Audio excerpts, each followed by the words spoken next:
بسم الله الحمد لله والصلاة والسلام على رسول الله محمد بن عبد الله وعلى آله وأصحابه ومن والاه وبعد. Brother wa tí wọ́n kọ́ ṣe ìbéèrè kí Allah azza wa jalla kó bá san ní ẹ̀san lórí àti brother wa kejì náà. So ìbéèrè alákọ̀ọ́kọ́ wọ́n ní kí ni ètí Islam tó kọ sí kí wọ́n gbépò fún yàn àbí kí wọ́n ní àwọn fẹ́ yànyàn kéèyàn wá dá ipò yẹn padà. So ẹ rí pé ó ń bẹ lórí àkòrí wa tá a sọ lónìí náà nìyẹn, àkòrí wa èyí tá a sọ lónìí náà nìyẹn. Ẹ sì rí pé àwọn nusus òun náà pọ̀ torí àsìkò wa lè débẹ̀. Ó ní pé Olúwa Ẹlẹ́dàá wa àtànẹ́bì Muhammad sallallahu alayhi wa sallam wọ́n wá sí rí nínú Quran Nabiyullah Yusuf. Ẹ rí pé ó sọ fún wa pé inni hafidhun alayhi, òun lè sọ pẹ́pẹ́ ọ̀rọ̀ owó. Minister of Finance inú sọ pé òun lè sọ torí pé ó mọ̀ pé òun kájú ẹ̀. So àwọn májẹ̀mú mẹ́rẹ̀ẹ̀rin yẹn tí wọ́n náà bá ti wò pé àmánà tí wọ́n bá gbélé ọ lọ́wọ́ insha Allah pàápàá jùlọ tó bá wà láwùjọ tó ti rí pé ọ̀pọ̀lọpọ̀ àwọn tó bá náà gbà ó ti di dọ̀rúrí, tó bá rí pé ó gbà tẹ́lómi bá lọ gbà yóò padà di kíni, yóò padà di rándanrandan, kò ní lè sọ. Bẹ́ẹ̀ náà la rí hadith Ànábì Muhammad sallallahu alaihi wasallam tó ti ń sọ pé sab'atun yudhilluhumullahu fi dhillihi yawma la dhilla illa dhilluh. Àwọn ìran èèyàn méje kan bẹ tó ṣe pé Olúwa Ẹlẹ́dàá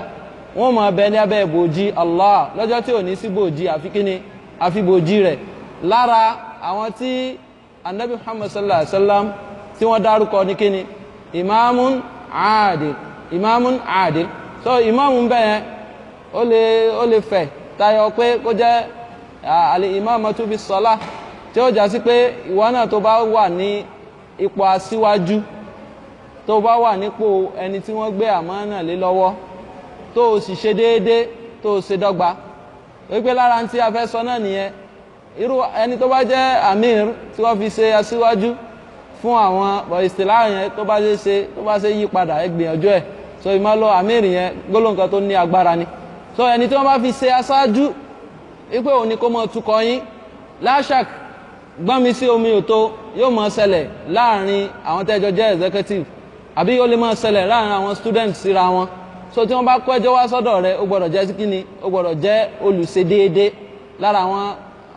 adabul imaronu. Bákan náà ó gbọ́dọ̀ jó ní gbéraga èèyàn, ó gbọ́dọ̀ jẹ́ pé ẹni tí ó mọ àbí kó wá lálejò jẹ́ pé fire for fire ni, àwọn èèyàn ó sá fún ọ, àwọn èèyàn ó túká lọ́dọ̀ rẹ̀. Annabi sallallahu alaihi wasallam Olúwa Ẹlẹ́dàá kan wípé fabi rahmatin min Allahi linta lahum walau kunta faddan ghalidhal qalbi lanfaddu min hawlik. So lára àwọn adab ètò ní ṣe pẹ̀lú ní kúkúrú èdè òun náà ni pé tó bá ti di dọ̀rúrí tí wọ́n náà sì wò pé ládùúgbò yìí fàpẹrẹ wọ́n wò pé bóyá wọ́n fẹ́ yan ìmáàmù, wọ́n náà sì wà láàrin jama'a. So wọ́n á ti ń fojú sí ọlá pé àfáàlà fẹ́ kí ó kọ́kọ́ sá ó sá. Ṣùgbọ́n tí wọ́n bá fún ọ nímọ̀ràn nípa pé tó bá lè lọ di pé ó gbapò yìí, ẹni tí ó padà wà ń bẹ̀ ìwọ náà ní lè ṣe sọ̀láàtì lẹ́yìn ẹ̀. So tó bá ti di dọ̀rúrí bẹ́ẹ̀, so tí wọ́n náà sì gbìyànjú dé òpin agbára rẹ̀ pé inshallah wàá sọ àmánà yẹn, o ní fojú ẹ̀ ráre, o ní ìlò bí kò ti ṣe yẹ, ó sì dá padà tí wọ́n bá ti ní kó dá padà. Tó bá ti lè sọ àwọn nǹkan yẹn mọ́ gbà, kódà kó já sí pé òun ràn ká pé o lè pé mọ́ gbà torí pé o lè sọ. Olúwa Ẹlẹ́dàá kí ó ṣàánú ẹnìkọ̀ọ̀kan wa. Bákan náà ìbéèrè ẹlẹ́ẹ̀kejì wọ́n lẹ́ni téèyàn mọ̀ lálábùrú bẹ́ẹ̀ ni tí ń fọ́n àdádálẹ̀ ká tó ní káwọn èèyàn kan bọ́yùn lọ kọ́lé kan torí pé oríṣiríṣi òun náà la rí lórílẹ̀‐èdè wa yìí. Àwọn èèyàn kọ́ Káàbà tí wọ́n kọ́ irú rẹ̀ táwọn èèyàn sì ń ṣe tọ̀wáfù ẹ̀ tí sì ń pè lẹ́sìn fáwọn èèyàn. Sàárè àwọn èèyàn ń rọ kiri ká sàárè.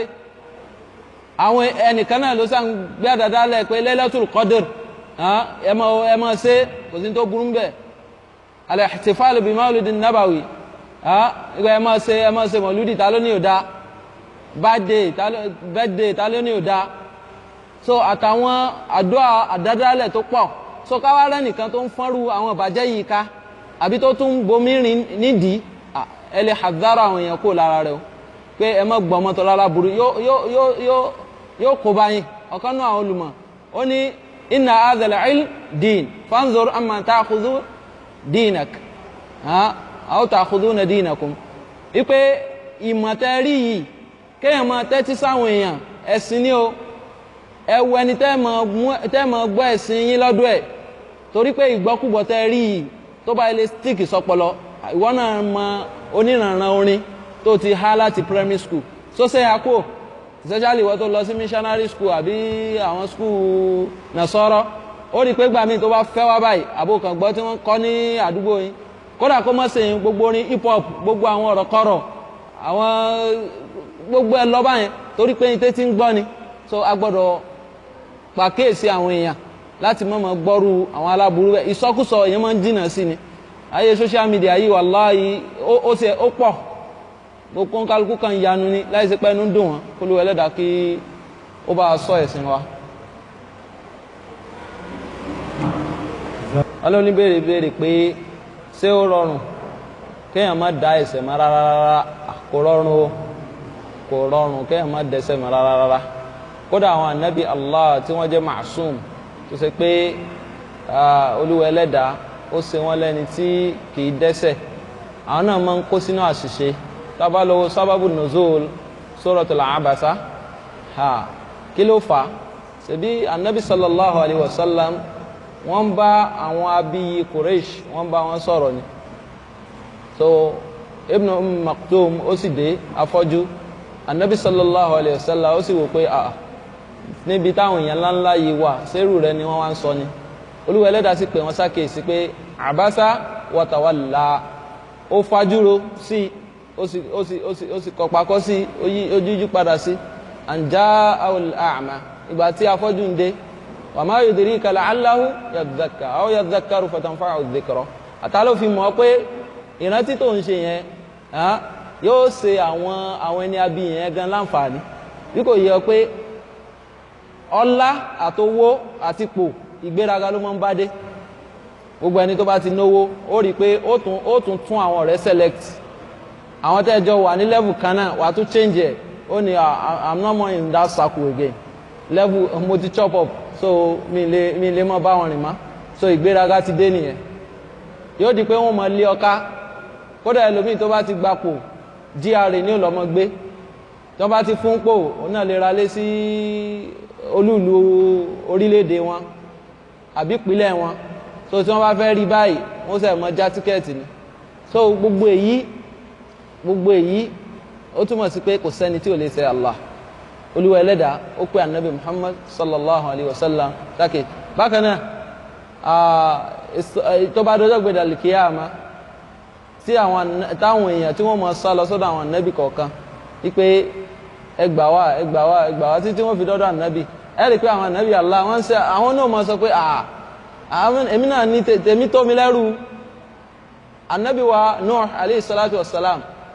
ìwà tí wọ́n sọ pé rabbi la tadhar ala al-ard min al-kafirina dayyara innaka in tadharhum yudillu ibadaka wa la yalidu illa fajiran kafar ṣé wọ́n bínú ṣépè fún wọn ni pé àwọn olórí bú làwọn nìyí mo lo 950 years láàrin wọn ò sì gbọ́n tí mo ń pè wọ́n sí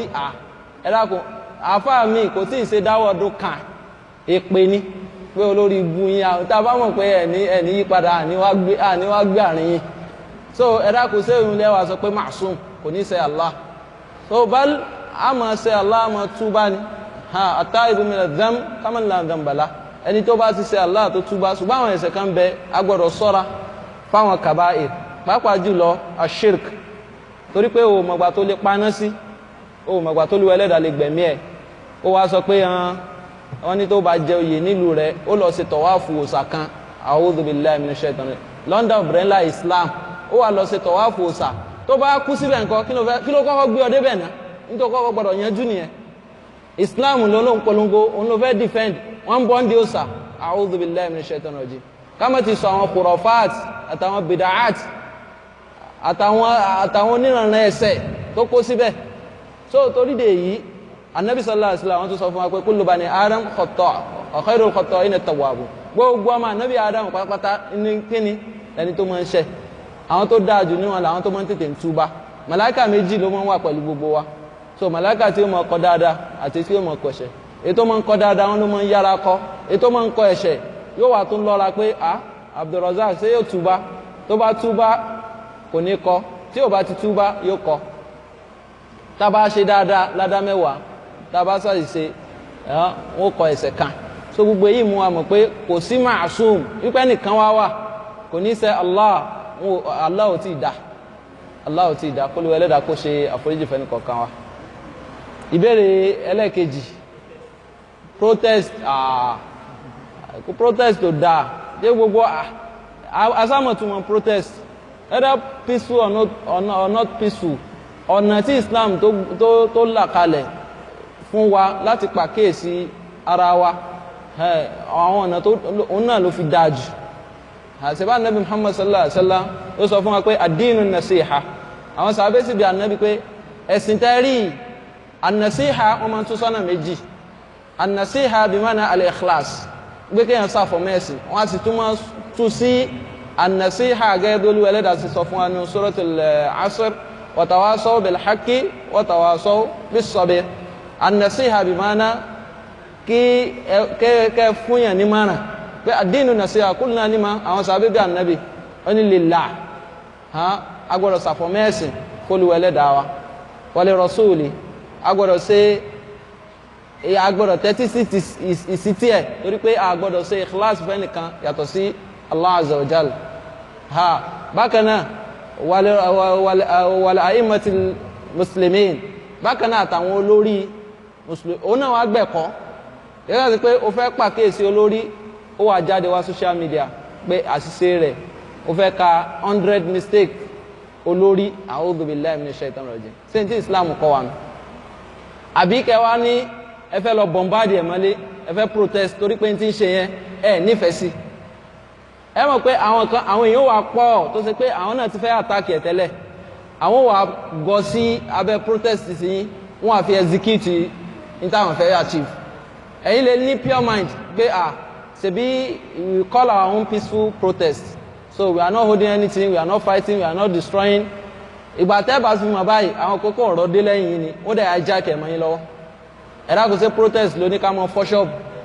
protest ló ní ká mọ jalè ká mọ tú street light ká mọ jí kọ̀ǹpútà tí ìjọba gbé kalẹ̀ kó lè fi ṣàǹfààní fún yín ẹ wá náà protest ní tí ìjọba ń ṣe yẹn okay ó sì ẹ̀ ó takò làákàì